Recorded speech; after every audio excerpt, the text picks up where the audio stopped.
Well, we're back reporting on the Nancy Guthrie case. So much has happened over the last couple of days, and it is called into question. I mean, yesterday, the question of the day for me, anyway, was excuse me, was are we being duped? And I think the question of the day today is a continuation of that. Hang on just one second. I've got some, I got some spilkus going on here. I've got this is unprofessional. Javier, this is unprofessional. We need to edit this out in post. Okay, take two. Guys, we've got an unanswered question. The question that I have is the Bitcoin, I guess, claim that okay, this is what happened. We're going to get into this. What? This is the worst cold open ever. This is the worst. Okay, we're in the Nancy Guthrie case. Some stuff has happened. A new demand has been sent to TMZ, which has included a demand for 1 Bitcoin. We talked about this a little bit yesterday. The question is, goodness, is that credible evidence of act? Is this person? Does this person have anything to do with the case? That's asking for this. That's the question. Or are they just trying to exploit the poor Guthrie family for money? Are they trying to get attention? Is there some weird, sick psychology at play here that makes people want to inject themselves into tragedy, into the worst thing that has ever happened to this family? I hope it's the worst thing that's ever happened to the family. I can't imagine anything worse. Is this real or is it not? We're going to get into the details from TMZ. Now, listen. I'm not all about just talking about TMZ. They are a gossip rag. However, the Guthries at least think that one of the notes that they got in the beginning was an actual note from the kidnappers. So I'm going with it. I'm going with it. We're going to talk about that today. I almost said Sheriff Guthrie. Sheriff Nanos has responded and has told the media what he thinks about this latest development. And not only that, but we have so much happening in the world of true crime. We've got updates in the trial against Alex Murdaugh. We've got an update in the Lynette Hooker case. Oh my goodness. We've got an update in the fired and disgraced investigator connected to the Karen Reed case out of Canton. We've got an update on Spencer and Monique Tepe, and we've got some good news to get into. And you guys know I love animal good news. You know I love animal good news. But this is this is a good boy. This is good boy good news. But let's start off with our question of the day, shall we? Just to get us started, get our little fingers and our thumbs ready to go to interact on the live chat. The question of the day. Guys, I had yet another terrific conversation with an old friend today. Who is somebody that you only talk to like every once in a while, but it just always makes your day? Who is that person for you? I will share I have a few of those people, but I will share a little bit for me. And then also in the live chat, tell me where you're tuning in from. I love to know that stuff. Put GF on the comments so I can see it. And with that, let's get into this. 10 gallons of content that we have to stick into a 5-gallon show. Here we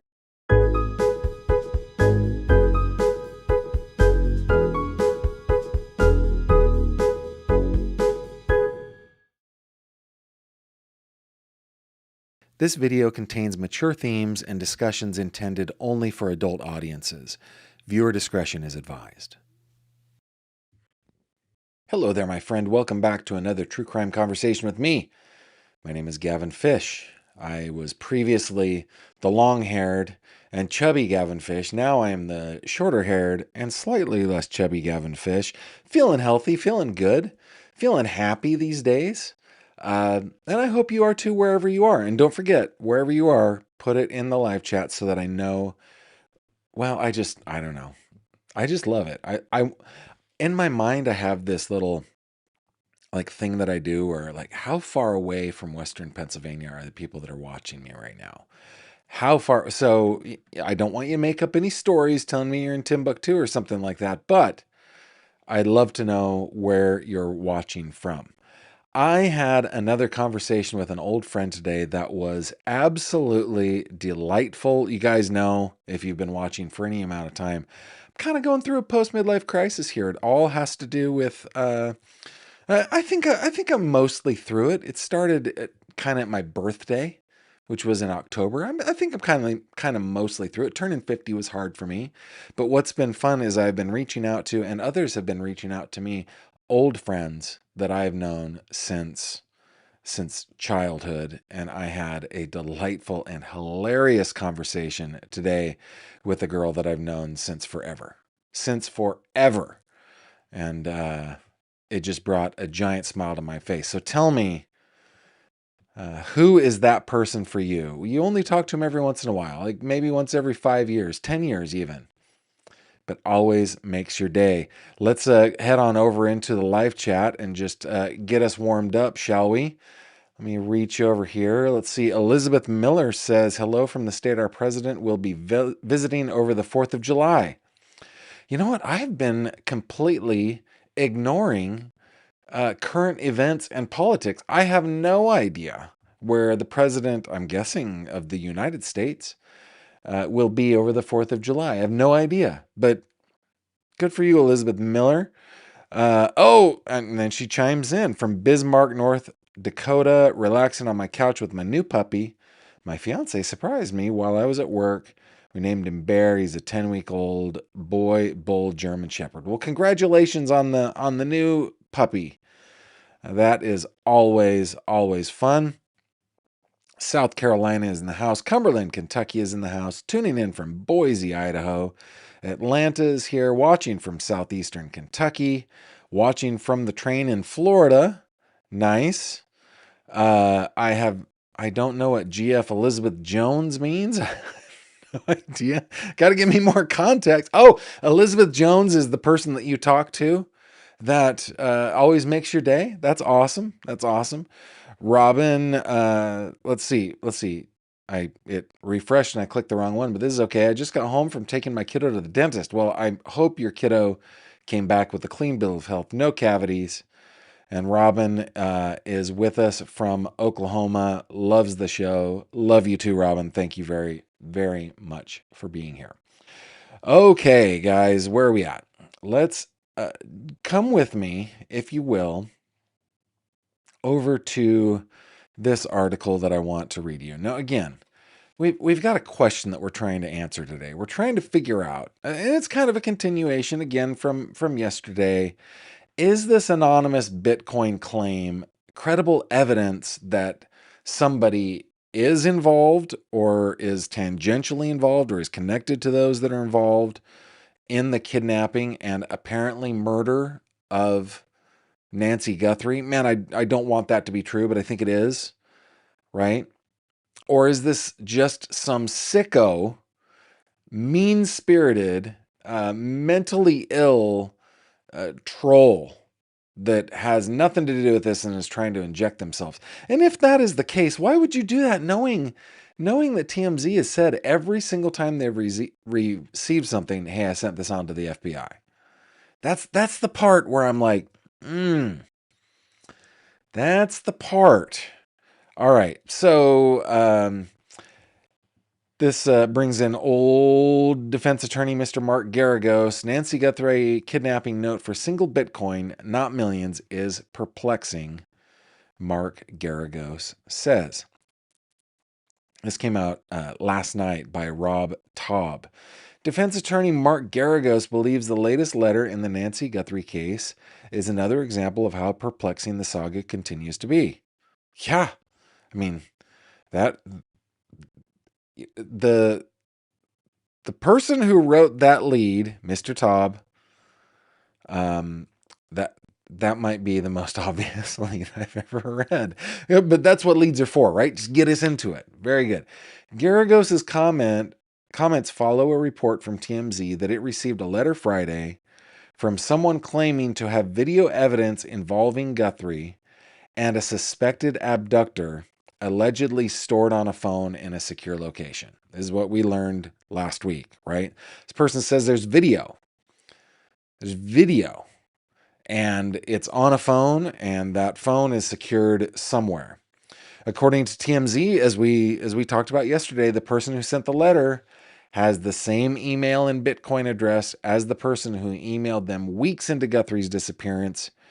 Garagos feels the identical email and Bitcoin address provide a hint of some degree of corroboration. Quote, there's over $1 million of various rewards for information in this case, and the person is now asking for roughly 1 Bitcoin, which for anybody who follows crypto is halved since the first time they asked, he told News Nation. Well, that is an how much is a Bitcoin right now? Let's see. Bitcoin value. In dollars, about 60 grand. Yeah, it's weird, right? Well, kind of. It's kind of weird. There's over $1 million in various rewards. However, I don't think the person who is involved in the kidnapping is eligible to claim a reward. So to me, if they're just asking for a Bitcoin, that's an indication that they are involved somehow. Okay, continuing the article. What continues to confuse Garagos is why the letter sender doesn't try to broker a deal with law enforcement. Quote, I don't understand why this person doesn't go to a lawyer if they're legitimate. Tell a lawyer. Look, I know where this stuff is, Garagos added. Well, that's an interesting thought. And of course, Garagos is going to know better than me, being a defense attorney himself. But yeah, I think attorney-client privilege would shield this person. Interesting. The note also said the phone has video showing Guthrie, quote, on quote, the day that was probably her last, close quote, and photos of, quote, both involved, as well as names, addresses, and age, TMZ said. I don't know. I mean, it could just be somebody kind of trying to yank the chain, I guess, but man, this feels like somebody who's involved. Okay, quote, do a reverse proffer. Do some kind of arrangement with law enforcement. Lead them to this. Give me some kind of protection or cloak of immunity and get this done, Garagos said. That's the hesitation I have over giving too much stock and trade over this. Do a reverse proffer. Do some kind of arrangement with law enforcement. Lead them to this. Give me some kind of protection or cloak of immunity and get this done, Garagos said. That's the hesitation I have over giving too much stock and trade over this. The issue is that they're not going to give immunity to the person who kidnapped and murdered Nancy Guthrie. Come on. So if this person was involved, there's no way that law enforcement was like, first question, Mr. Ransomer, sir, or Ms. Ransomer, don't want to, whatever. Were you involved in this? And if they say, well, I may, I'm like, no deal. Nobody's going to get that deal.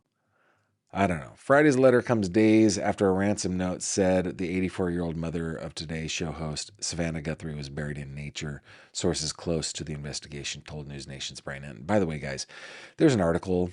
It was published today in New York Magazine. When I printed it off, it was 17 pages. Well, I didn't print it off. I created a PDF. When I created the PDF, it was 17 pages long. I didn't feel like you guys would be up for me reading a 17-page report, but it was so fascinating about what was happening at the Today Show and with Savannah Guthrie when news broke to them. Not that news broke publicly, but when they found out Nancy is kidnapped. It's very well written. It was very well done, but it was 17 pages. I wasn't sure if you guys were up for it. But anyway, let's see. This is just a quick little update. Okay. So that's what Garagos's, I guess, point of view is. If you're legitimate, then you would go after the reward money. But if I can just be a professional quibbler here, dude, my throat is killing me. So give me a second. Let's do my professional. I think I have a quibbler. Yeah. Professional.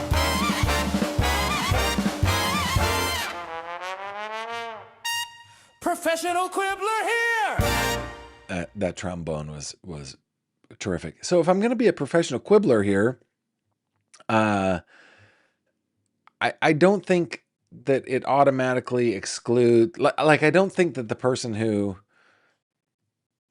that a person that was included, even tangentially or even after the fact, would trust law enforcement to get immunity. And I don't think law enforcement would give it anyway. Okay. What does Sheriff Nanos thinks about the claim that someone knows who kidnapped Nancy Guthrie? This written by Nicole Acosta in People, published a couple hours ago. The Arizona sheriff, whose department, along with the FBI, is investigating the kidnapping of Nancy Guthrie, is speaking out. Oh, good. Oh, good. Okay. I'm going to have to brace myself. I haven't read this yet. Okay. Is speaking out after a new demand letter claimed to have evidence tying two people to the case. TMZ reported on Friday.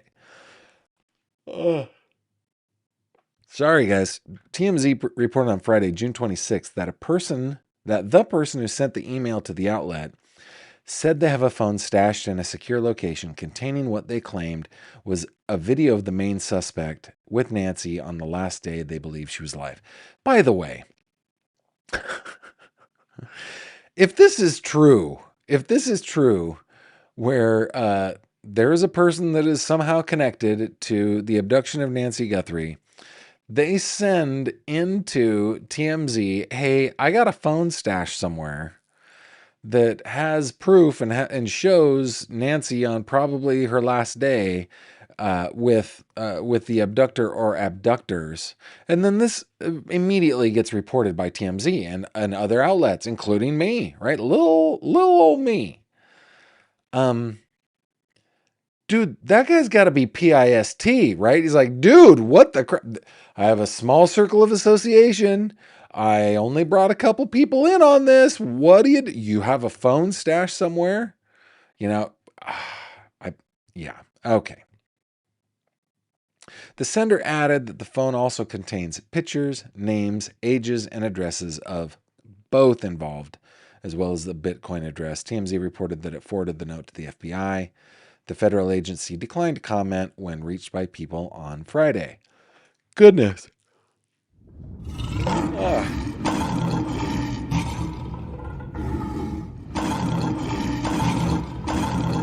Not tired. Sometimes I have to yawn. That's my little yawning lionfish. Okay. Responding to the letter, Pima County Sheriff Chris Nanos expressed doubt about its legitimacy during an interview on The Buckmaster Show, which aired Friday on Arizona radio station KVOI AM 1030. Remember, my friends, that Sheriff Chris Nanos is primarily a politician, secondarily a law enforcement officer, and his bona fides are dubious indeed if you believe the reports that have come out about him. But he's a politician, so he's just going to go out, he's going to talk. Apparently he was on a local radio station. This is what he had to say. Quote, I think the FBI has done a number of arrests for false or fake ransom notes. It's a shame that happens, but I think we're looking at another one of those today. He added that it's good people have great interest in the case because it helps investigators, but then it really gets abused with those who call in fake ransom notes. If that is true, if this is fake, that's just a sick person. I don't get that person. I don't understand you, sir or madam. I just don't get it. Let's see. Blah, blah, blah, blah, blah. While Nancy's whereabouts... Oh, that sounded very Canadian. While Nancy's whereabouts remain unknown and mixed DNA recovered from her home is still undergoing forensic testing, Nanos has said he remains hopeful the case will be solved. Man, my team, quote, my team, I've said all along, they're going to solve this, Nanos told People in May. I fully 100% believe that. So Nanos is out there being a politician. He thinks that this is a fake, this is a fake ransom note or a fake note. And it appears Mr. Garagos tends to believe that as well. Oh, I already read that one. Okay. Meanwhile, and I think this is cool, but meanwhile, according to ABC 15 and Jane Caffrey, volunteers in Mexico are still searching for Nancy Guthrie. Dateline Nogales, Arizona. This week marks 5 months since Nancy Guthrie disappeared, and the Arizona case continues to touch hearts, even resonating across the border. In the shadow of the border, mothers, daughters, and friends raise their voices through the streets of Nogales, Mexico. Nuestros hijos, ¿dónde están? They chant during a march through downtown, translated to Where are our children? They are volunteers with the group Buscando Corazones, or Searching for Hearts. The group is dedicated to searching for Guthrie and say they are not giving up, even as they also look for their own loved ones. Most members of Buscando Corazones have a missing family member. Among the faces of their own missing relatives, on a street pole just beside their March Monday, there is another face that's captured international attention, Nancy Guthrie. Quote, "We beg you now to return our mother to us," Guthrie's daughter Savannah Guthrie previously said, sitting alongside her siblings in a video she posted to her social media accounts. Quote, "Nancy is a mother," Luz del Rayo Lopez Carrillo, a member of Buscando Corazones, said in Spanish. "Because of that, we have to search for her, no matter her nationality, no matter whether she's rich or poor. To us, she's a mother just like we are, and that's why we're searching for her." And I'm so grateful for that sentiment. The group began searching the desert near Mariposa in mid-May, following an anonymous tip. They have now searched 3 times and say they will keep going back. "Every time we go out, we hope to bring a heart, a treasure back home," Guadalupe Ramona Ayala Ortiz, Buscando Corazones, said in Spanish. Pima County Sheriff Chris Nanos posted on social media that his department is aware of the searches, but has not been contacted by Mexican authorities. The post reads, quote, "We are aware of reports regarding an anonymous tip related to the Nancy Guthrie investigation that was provided to a group in Mexico. At this time, we have not been contacted by Mexican authorities. The investigation remains active and ongoing, and we will continue to follow up on any credible information." Former FBI agent Brad Garrett tells ABC 15 it's important that law enforcement oversees these types of group searches. They don't want people just going out and searching. Except, here's the thing, and I will read your quote, former FBI agent Brad Garrett. Here's the thing. We've got good-hearted people who, because they probably, this is my guess, because they feel failed by law enforcement, they have resorted themselves to going out and doing searches. And I can understand that. I mean, I'm sympathetic to it, right? This kind of crime has not touched me, thankfully. But, I'm aware of cases like Amanda Winkowski and David Elmquist and Shelby Thornburg and Ellen Greenberg, right? Where in those cases, it feels like law enforcement just doesn't want to. But in many cases, law enforcement just can't. They don't have the resources. They don't have the ability to do this. So what? Are people just supposed to just sit there and wait? I think not. But anyway, here's what Mr. Garrett had to say. Quote, "You really have to have law enforcement's hands on there because evidence could get destroyed," Garrett said. Well, that is true. Evidence could get destroyed. It is true. But it could also be that evidence is never found. That's what people like me fear. Accompanied by police on their marches and during searches, Buscando Corazones knows what's at stake. Awesome. In April, the group says they helped discover a clandestine grave containing about 30 bodies. Whoa. It's an undignified death. It's a death of abandonment, Lopez Carrillo said. A solemn discovery highlighting Mexico's larger missing persons crisis. We don't search for someone else's child. We search as if they're our own, Lopez Carrillo said. We take on that identity. Maybe Nancy's family can't come search for her, but my fellow volunteers and I can search in her place. These women aren't just volunteers, they're mothers searching for their own children. Quote, they didn't just make my son disappear, they made our entire family disappear. Alma Griselda Ramirez Gámez, Buscando Corazones, said in Spanish. Her missing son, is Pablo Ivan Dorame Ramirez. They are left with what they call unbearable thoughts of the unknown. Quote, we don't know where he is, how he is, whether he's alive, if he's being tortured, if he's being forced to do work he doesn't want to do, if they're forcing him into drugs, Lopez Carrillo said about her missing son, Dante Asao Lopez Carrillo. It's incredibly difficult. As the group says, they are tracking nearly 650 people missing in Nogales. They want the faces of those lost to be visible. So amazing. For mothers and fathers searching for their loved ones, there are no holidays. Elizabeth Lopez Vasquez, Buscando Corazones, said in Spanish, there's always an empty place at the table because someone is missing. Lopez Vasquez's missing son is Vicente Acosta Lopez. Like the Guthrie family, they know the pain of not having answers. To whoever has her and knows where she is, it's never too late to do the right thing, Savannah Guthrie previously said in a video posted on social media. Buscando Corazones says until every family can bring their loved one home, they will keep searching. Together we become one mother, Lopez Carrillo said. Tips in the Nancy Guthrie case can be submitted anonymously by contacting the FBI at 1-800-CALL-FBI or tips.fbi.gov or the Pima County Sheriff's Department at 520-351-4600. And I am grateful for these kind of people that feel and have real empathy for the Guthrie family.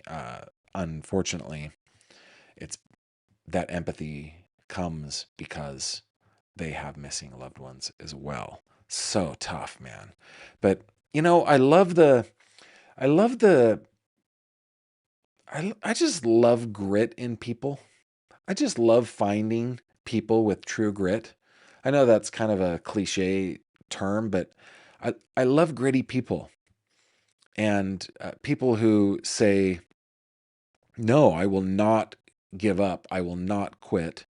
I will look. I will work. I will search. I will not give up. In fact, this next weekend, over the 4th of July weekend, I'm actually headed up to New York State to spend some time with Leslie Brill Meserol, who's Amanda Winkowski's mom. And she's one of those people. Super gritty. Just will not give up. And it's just so inspiring. And this Buscando Corazones group, amazing. Just amazing. Let me see what you guys are saying over here. New Jersey is checking in. Thank you, Bernadette, for checking in. Elizabeth says, I have a friend in the UK I speak with maybe once a month or so if we can get the time zones to cooperate. Yeah, I have a lot of friends overseas too. And yeah, good for you. I'm glad you have your UK friend. Patty says, Gavin from Not the Mistake on the Lake. Nice. I'm Goddess is here from Erie, PA. Glad you are here. Turns M4255 from Melbourne in the state of Victoria in Australia. Glad you are here. Dayton, Ohio is in the house. North Dakota is here. Glad you guys are checking in. DDWMMUA. Please read it, Gavin. Oh, the big article. I might be game if you guys are. Chapters and Canine says Levin is playing the narrative, clickbait. Even though he says he's sharing all the info with the FBI, he wants a documentary to own the story. Yeah, I mean, he definitely has that incentive structure for sure. Absolutely. You're not wrong. But two things can be true at the same time, right? It could be that Harvey Levin and TMZ is trying to own the story and that is a real person who knows something about Nancy Guthrie. I'm not saying it is true. I'm saying it can be true. Two things can be true at the same time. Let's see. Leslie Hawkins, they gave that deal of immunity to Crystal Montgomery. Indeed. Indeed. Colorado in the house. Elizabeth says, I never hear ice clinking in your dill hole mug. My water has to be ice cold. Yeah, I don't. I just drink water. I do like when I drink soda for it to be ice cold. Soft drinks, I like to be ice cold. Lemonade. But water? No, I just drink water. And each time I finish one of these little dill hole mugs, that's 10 ounces of water that I've consumed. And I track that. Let's see. Oh yeah, thank you for helping perfectly me 470 there, Robin. If you put out your question but you don't put a GF in it, the likelihood is I won't see it. And then if you say GF, look at my question, the likelihood is it's disappeared. I can't find it. So help me by putting GF in your comment. Shout out to St. Augustine, Florida. Glad you are here. Frida People says, I always loved talking with a boyfriend from college days. We for sure had issues, but he was the absolute best friend from my adulthood. Hey, that is fun to hear. Getting back to the question of the day, that is fun to hear because that is exactly how I feel about all of the people that I've ever had a relationship with. All of them. And I'm in touch with all of them save one. And I I think it's cool that we can be adults, right? That we can be buddies, we can be friends. The person that I was talking to yesterday, we were never in any relationship, childhood or adult or anything. But I'm sorry to say this, you know who you are. She's probably not watching this. She had it hard for me, and I just didn't feel that way, right? And here we are, 40 years later, 35 years later. I mean, we've known each other since we were like 8. Both married, both with kids, some that are grown, living our lives, and it's fun. It's fun to talk. So yeah, I'm glad I'm not the only one, Frida. Thanks so much for answering that question. That was fun. Let's see. Oh, it just refreshed on me. Give me just a second. Chapters in K9. Gavin, the Pima County Authority with nanos. The entire authority is suspect with nanos in office. Check out the state attorney, Laura Conover, and nanos. Main man who had to change his name. I saw an article about Laura Conover. I will have to look that up. Yeah, I'm not a fan of nanos. I kind of was in the beginning. Like, ooh, here's some homespun sheriff, out in Nowheresville, Arizona. It's not like Tucson is Nowheresville, but it kind of feels that way, right? Out some sheriff working out in the desert in the Southwest, America's Southwest, and he's homespun, and he'll talk to the media and everything. But I quickly was like, this guy. So yeah. Coffee Time for D says these folks who are looking for her are heroes. Period. I agree.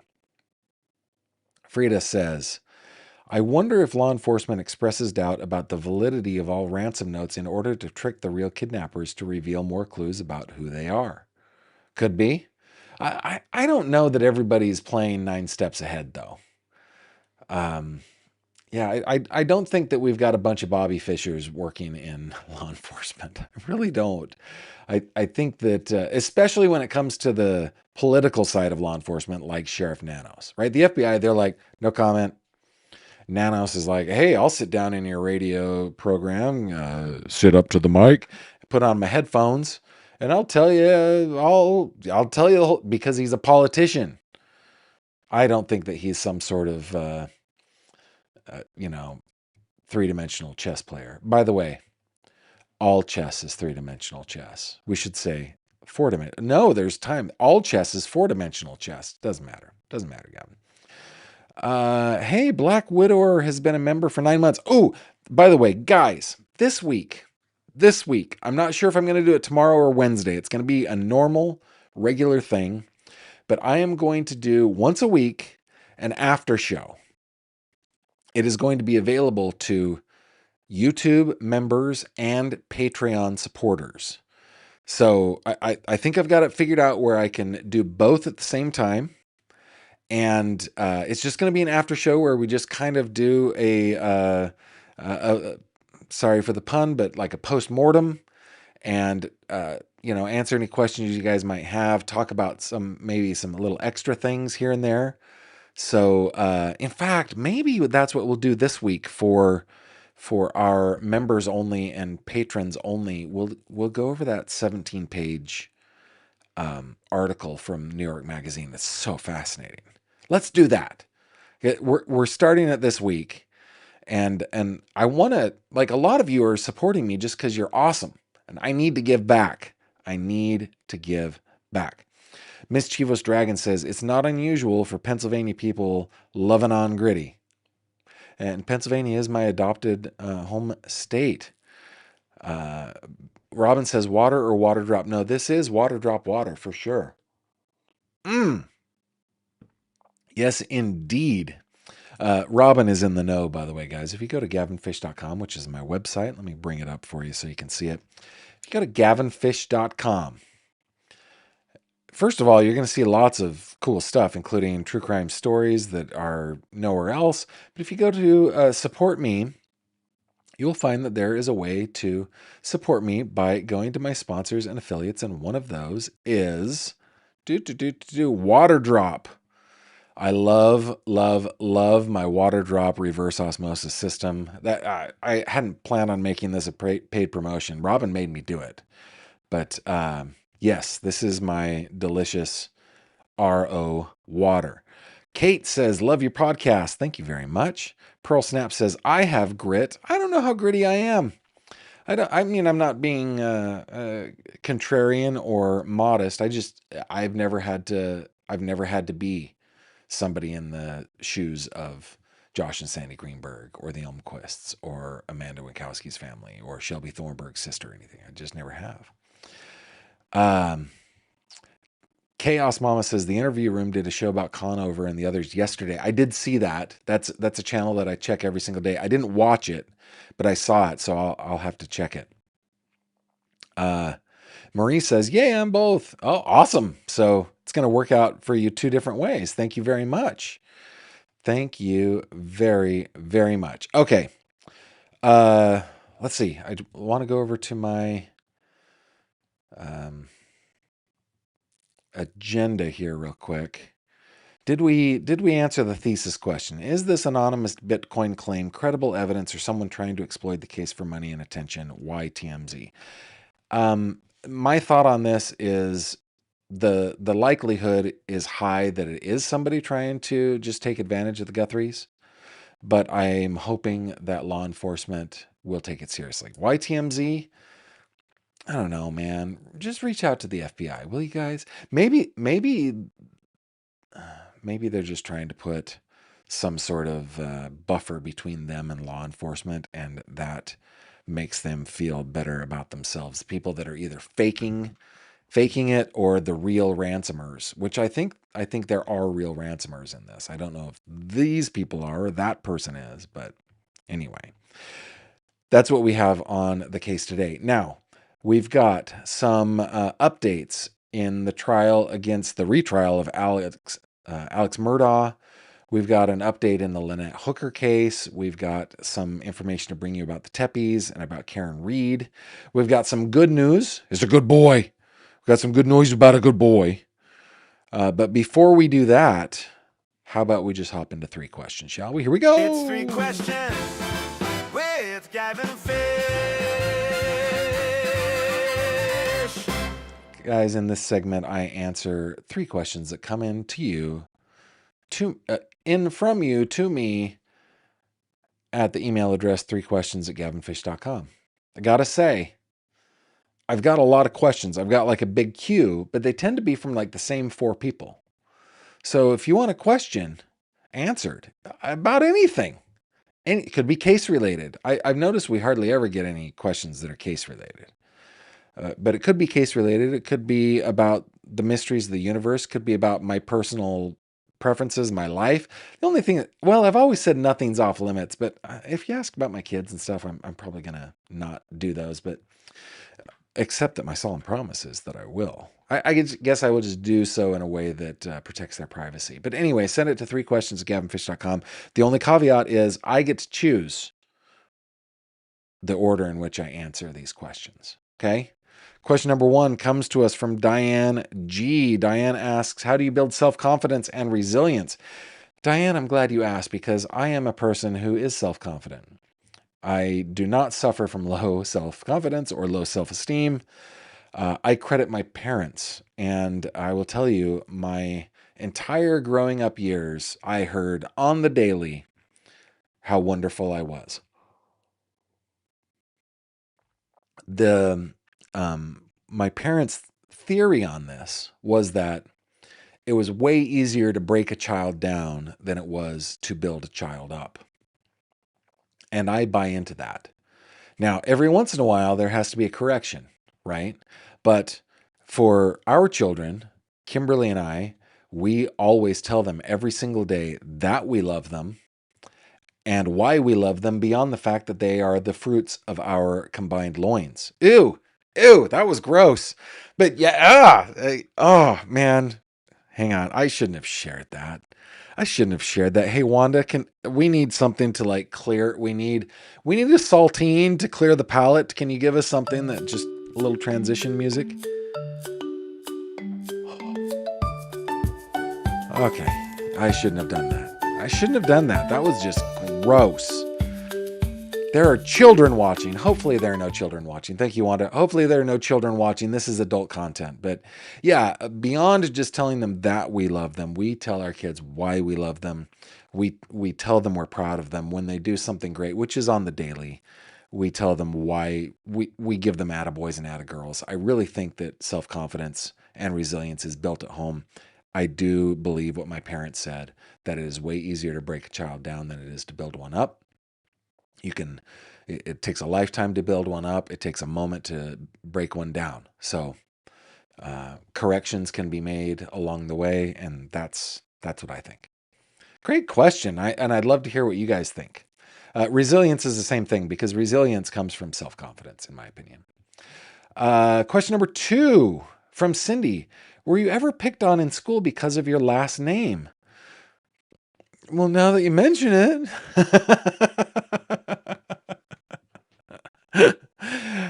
Yes, I was. However, talking about self-confidence and resilience, I just didn't care what people thought most of the time. I mean, when I was younger, I did. But by the time I had reached like second grade, I'd heard everything. There wasn't anything new under the sun. And by the time I was of the age that, uh, the age where those kinds of things really hurt, everybody knew me, had known me for a long time. Most or many people liked me, and it's never been a thing. Certainly past the age of like 16, 17. I've always had a problem with my last name just because I was like, dude, talk about the most ridiculous last name, Fish. But at the same time, I do love my heritage. I love my parents, love my grandparents. I don't want to change it because I don't know, it comes from them, right? But how is it? How is it that like people get awesome names like Josh Ritter? That's a great name, right? Josh Ritter is a good name. And I'm Gavin Fish. Yeah.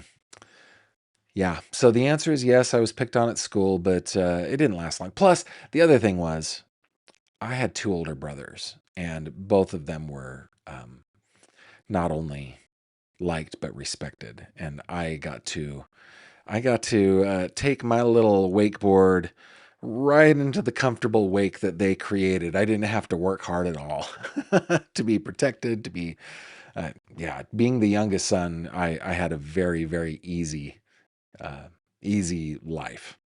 But I'm curious what you guys were picked on for and how you got over it. Was it your last name? Was it the way you looked? Was it the way you spoke? Stuff like that. And how'd you overcome that? I'm curious about that. And then the third question tonight comes to us from Ruth. Ruth, I love this question. I think it is so far out of left field, but I just love it. And I've got an answer for you. The question Ruth asks is, do you or have you ever worn plaid? Bonus points for plaid pants.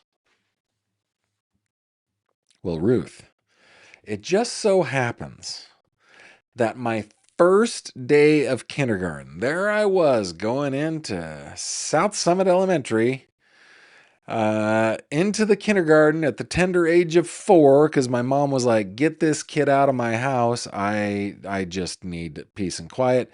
So she enrolls me early in school.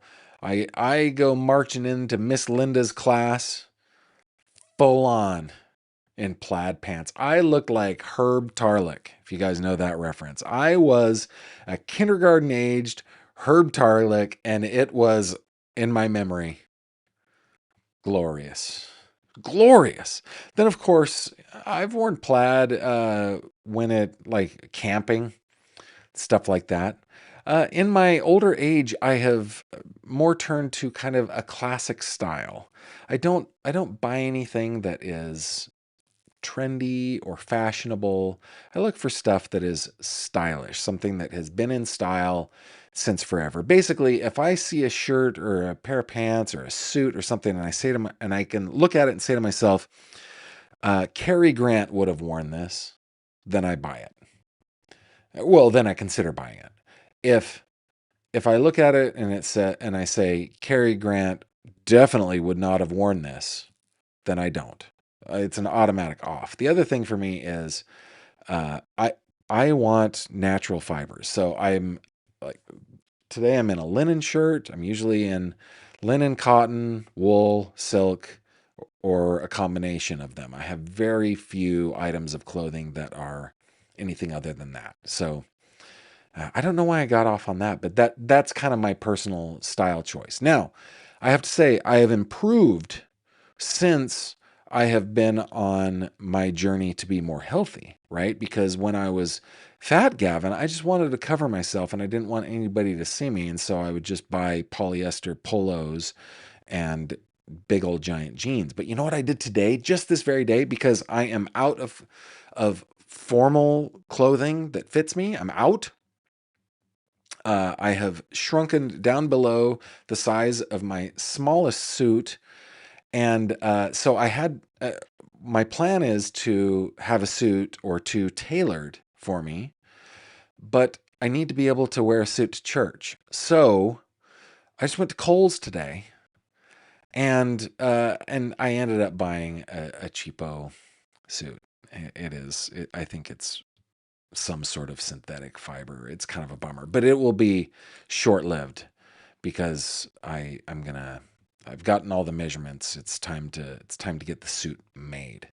The suit will not be plaid. It will not be plaid. It will be some kind of just conservative, usually blue. My palette is blue. Man, I've gone off on this question. The answer is yes, I have worn plaid, and I am claiming those bonus points for my first day of kindergarten. And I want to know what those points get me. Do I get a brownie? Do I get some sort of a prize, a button, perhaps, a ribbon? Tell me. And guys, I love it when you answer the questions in 3 questions. How do you build self-confidence and resilience? Were you ever picked on in school for anything? Could be your name, could be anything else. And do you or have you ever, I do not, by the way, I don't wear plaid anymore, but have I ever? Yes. Do you or have you ever worn plaid? Bonus points for plaid pants. And while you are working on those answers to those questions in the live chat and in the comments, how about we hop in to those headlines I've been talking about? Here we go.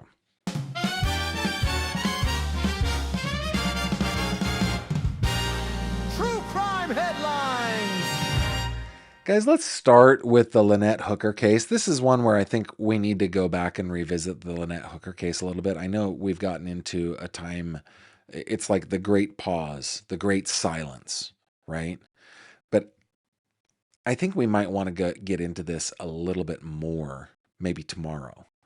But this is being reported by dailymail.com. Of course, again, it's a gossip. It's a gossip site, but written by Greg Woodfield. Sometimes they do good. Sometimes, again, 2 things can be true, right? They can be a gossip site and do good reporting sometimes. So Brian Hooker's dark past revealed. Okay, it's a gossip site. Ex-wife begged judge for protection after he threatened her with an accident years before current wife mysteriously vanished at sea. And if this is on the record, then yeah, I take a little more stock in it. All right. American boater Brian Hooker was previously accused of threatening his spouse with an accident years before his current wife Lynette mysteriously vanished during a dinghy ride in the Bahamas, the Daily Mail can reveal. Well, I should say he reported that she vanished during a dinghy ride. Who knows if that actually happened? Explosive court documents uncovered by the Daily Mail paint a disturbing picture of Hooker, describing allegations of violent outbursts, porn use, harassment, and physical abuse during his second marriage to Elizabeth Hoseth.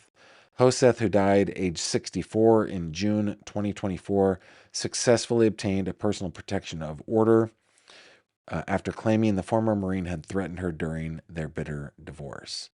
The newly unearthed details of Hooker's turbulent past have emerged as federal authorities continue to investigate the disappearance of Lynette. Where is Lynette? Let's look for Lynette here real quick. Lynette Hooker, 55, Brian Hooker's third wife, who vanished on April 4th after the couple left a waterfront restaurant aboard an 8-foot dinghy. Hooker, 58, told authorities his wife was jolted out of the dinghy in choppy waters as they headed from the island of Elbow Key to their moored sailboat Soulmate. He claimed he was unable to rescue her because the outboard engine cut when Lynette went overboard with the engine's kill switch attached to her. The experienced yachtsman then spent 8 hours reaching safety on the neighboring island Grand Abaco, I can't remember now, with one paddle, he said. Hooker has not been seen publicly since returning to the U.S. following 5 days of questioning by Bahamian police, and a friend recently suggested he may have left the country. Through his lawyer, he has denied any wrongdoing. Now, court filings revealed Hoseth's allegations against her husband bear striking similarities to claims made by Lynette's daughter, Carly Aylesworth, who previously told the Daily Mail her mother confided that Hooker once choked her and threatened to throw her overboard. We need to get Brian Bennett on the show. He has reached out to me. It's just that I'd been on vacation and I'm trying to catch up. We need to get Brian Bennett on the show and talk about this angle of it. In fact, okay, I'm going to reach out to Brian and see if he can come on tomorrow. We'll see. We're going to do the Lynette Hooker case tomorrow, I think. Aylesworth has also cast doubt on the claims that her mother accidentally went overboard, instead believing she made it to Soulmate where something may have happened. And decades earlier, court filings show Hoseth feared for her safety as well and reported it to police. And we don't need to read the whole thing, but the link is in the description below if you want to read the whole thing. Yeah, let's definitely circle back to the Lynette Hooker case tomorrow. Let's move on here to Alex Murdaugh. He was in court today as murder retrial process begins. Is written by Jeffrey Collins for the AP. Dateline is Lexington, South Carolina. Alex Murdaugh was back in court on charges he killed his wife and son. Appearing silently at a pretrial hearing that was mostly short on substance but long on spectacle as the true crime sensation continues to captivate. Murdaugh's murder convictions and sentence of life in prison were overturned last month by the South Carolina Supreme Court. On Monday, a new judge laid out a timeline for hearings and set the retrial to start April 5th. Never going to happen, but okay. She also nailed down deadlines for making sure the defense and prosecution have exchanged evidence, a process called discovery. Dozens of media outlets, from international agencies and local TV stations to podcasters, were inside the 200-person Lexington County Courthouse to again chronicle every forehead rub and quizzical look from the once rich and imposing Southern lawyer. Quote, "I see we have a full house," Judge Deborah McCaslin said as the hearing began. For many, it was a rare glimpse into how life in state prison has changed the 58-year-old Murdaugh after pleading guilty to stealing about $12 million from clients in his family's law firm. He is serving a 40-year federal sentence at the same time as his 27-year state sentence. And unlike just about everyone else in the room, the judge said she was new to the story, which combines a grisly double murder with the fall of a powerful legal dynasty. I don't know anything about the first trial, so when you tell me something, please be complete, McCaslin told lawyers. That is one of those things where I'm frequently surprised that those outside of our true crime bubble are indeed outside our true crime bubble. That's why, and I guess maybe I'm not all that surprised by it, because anytime a lawyer complains that they won't be able to get a jury because of all the publicity, I think, yeah, you will. It's not that big of a deal. So he was dressed in orange, blah, blah, blah, blah, blah, blah, blah, blah, blah, blah, blah, and we will see how this goes. He does not look good, everybody. Okay, two more. Oprah Winfrey hosts relatives of Spencer and Monique Tepe on her podcast. This from the Columbus Dispatch.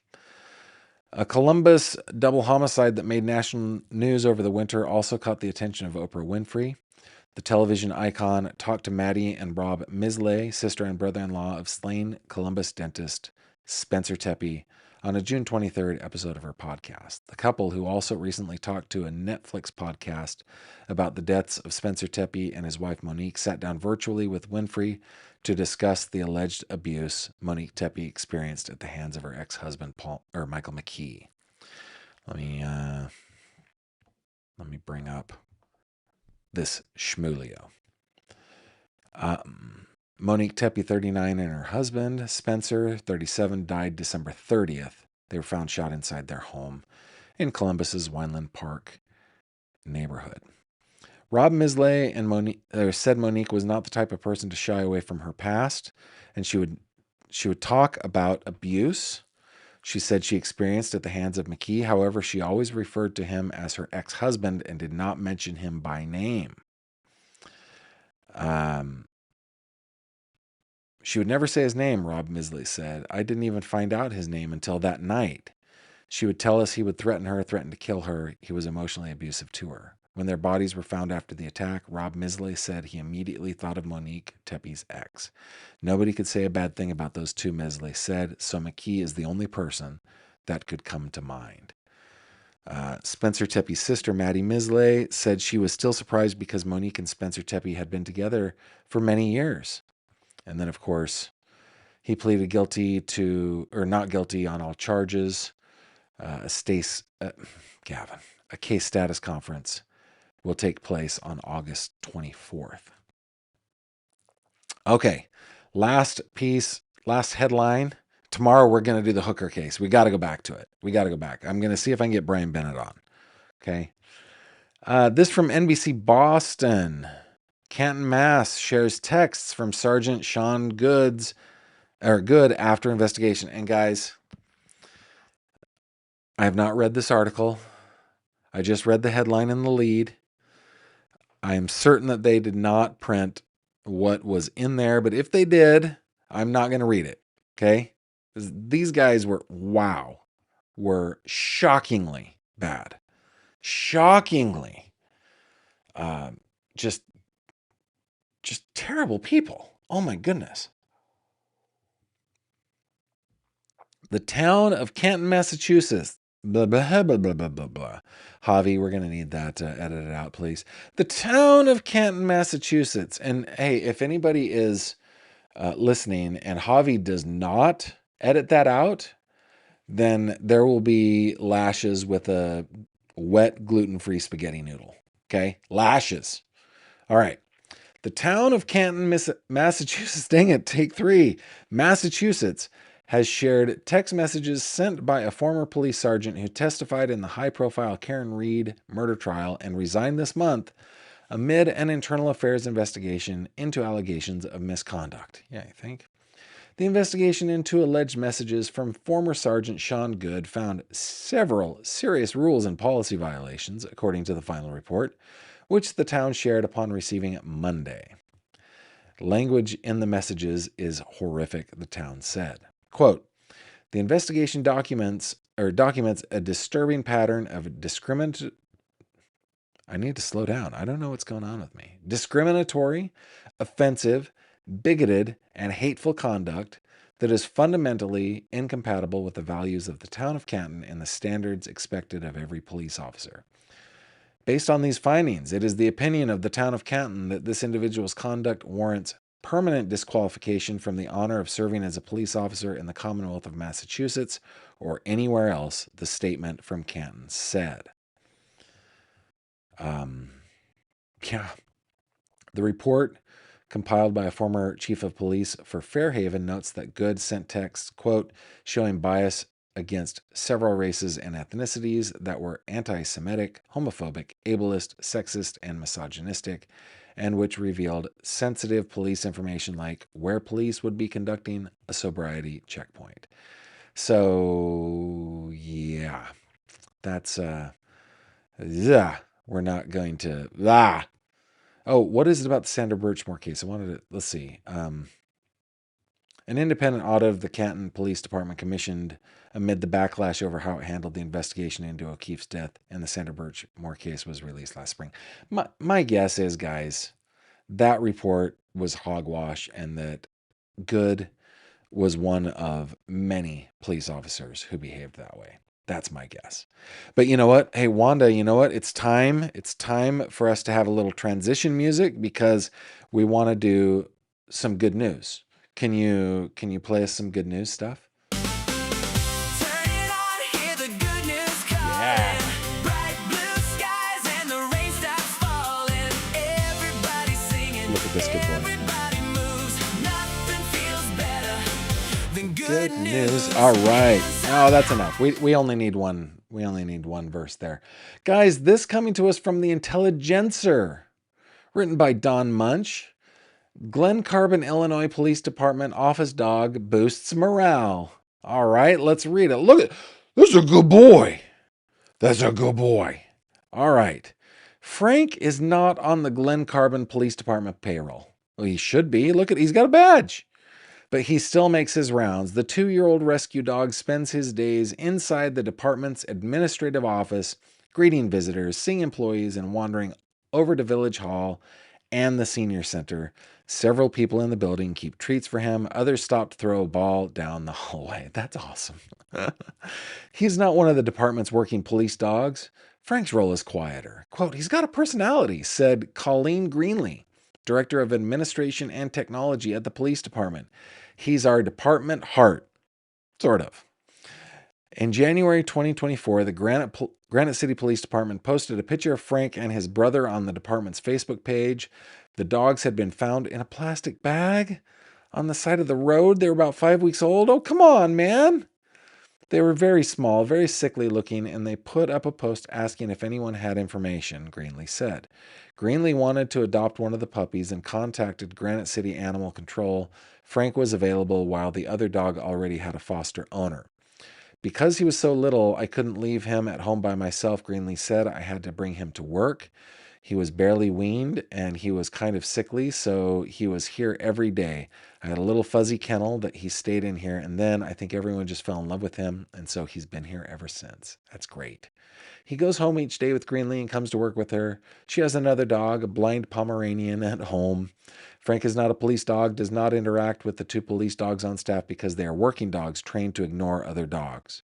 Frank got his name because when he was so little when Greenlee adopted him, he looked like a little bean, and the description turned into Franken beans, which led to Frank. Anyway, Frank lights his heating blanket and enjoys being warm. Even when it's in the 80s outside, he will lie on his heating blanket when he's not on the bed. Look at little Frank. Oh, I love good news. I love good news. Hey, Wanda, do you have another good news song that you could play for us? Silent on a soft sunrise. Ooh, yachty. Good news shining in your eyes. Warm breeze blowing smooth and slow. Sweet tomorrow's finally home. Yeah, I just don't get the lyrics on that one, Wanda. I just don't get the lyrics, but thank you for playing for it. And guys, those are our headlines.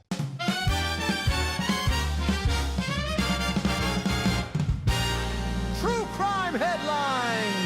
Okay, let me check in to see what you guys have said to wrap out. Oh my goodness, there's just so much commentary. Elizabeth McMaster says, definitely watch the interview room from last night when you get a chance. Okay. Chaos Mama, if the notes go straight to law enforcement, then there is a possibility that it won't be made public. TMZ gets them publicity. Yeah. Orange Copper Top, I know I'm late to the party, but I live in Manchester, UK. Love the city. I love Manchester too. Bean and I says, "Ew." I know. I shouldn't have done that. That description, fruits. Yeah. I shouldn't have done that. Aunt Tiss says, "This is the best." Gavin just creeping himself out. Yes, indeed. DDWM Moi says, "I was blessed with a similar upbringing. How lucky I was." Indeed. Indeed. I don't know what I did in the cosmos before arriving on this planet to get the benefit of John and Shauna Fish as my parents. I don't know. I'm glad I did. Elizabeth says, "I was picked on because of my last name. They would say blank McMaster is a disaster." Oh, man, really? I changed my first name years ago and will not reveal the former name. All right. I'm sorry that seems like it made an impact, and I'm sorry for you. People are dumb. Also, people are great. Yeah, we're complicated creatures. Marie says, "I was picked on because I was born with spina bifida and walked with crutches and AFOS." What is AFOS? Let me find out what that is. Uh, uh,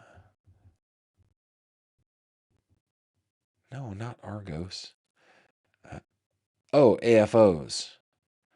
Crutches. Oh, they're ankle foot orthotics. Got it. Got it. Got it. Got it. Got it.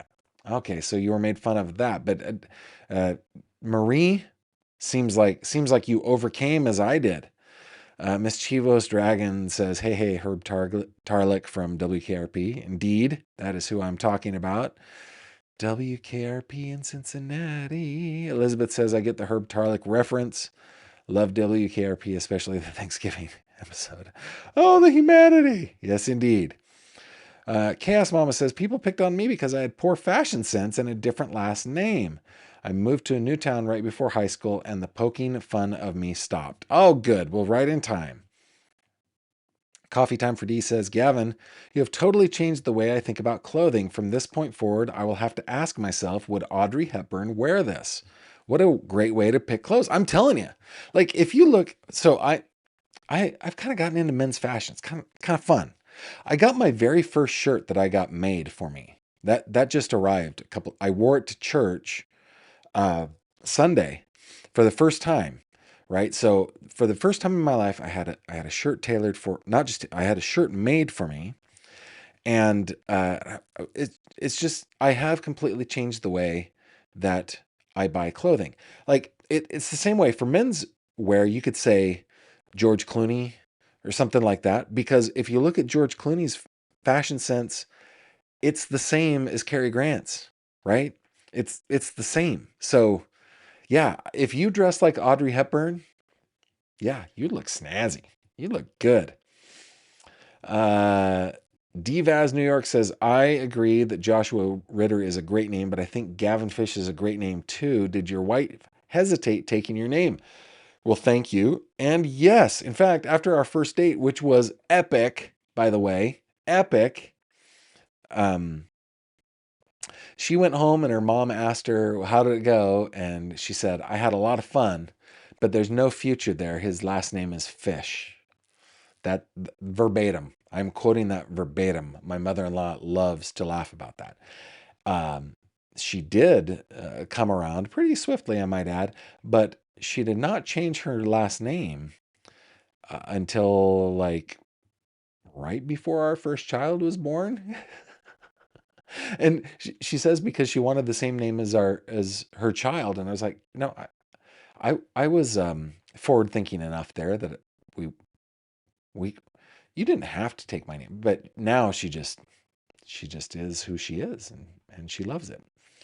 Gavin, question two. My name got me in a ton of trouble growing up. With a name like Moon, one has to live up to it. Oh, Mooney.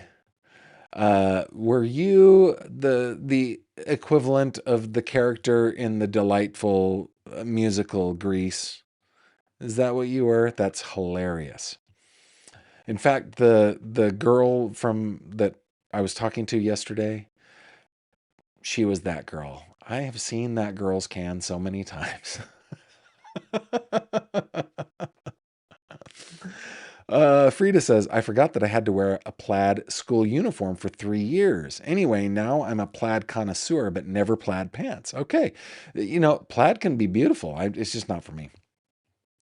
Follow up from Chaos Mama. The bullying has had an impact on my adult life, and I am socially awkward. I'm getting better about not being awkward. Well, good for you. Do it. You don't need to let them have the last laugh. Come on. Uh, Gavin, do you have plaid flannel pajamas?